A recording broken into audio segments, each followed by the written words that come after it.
genoeg is genoeg. Eskom het Suid-Afrika in die donker gelos en dit kan nie so wees nie.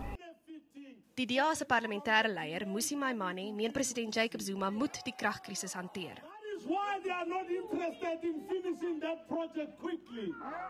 Hy het saam met sowat 200 DA-ondersteuners by die ingang van Eskom se hoofkantoor betoog. Maimane sê Zuma het voorheen beloof om 'n wetsontwerp in die parlement ter tafel te lê wat onafhanklike maatskappye die reg gee om elektrisiteit by die kragnetwerk te voeg. Tog het nog niks daarvan gekom nie. That bill makes it permissible that we can have independent power producers. In the absence of those, it means Eskom does not face competition, it monopolizes the supply of energy and ultimately can hold South Africa to ransom as they have.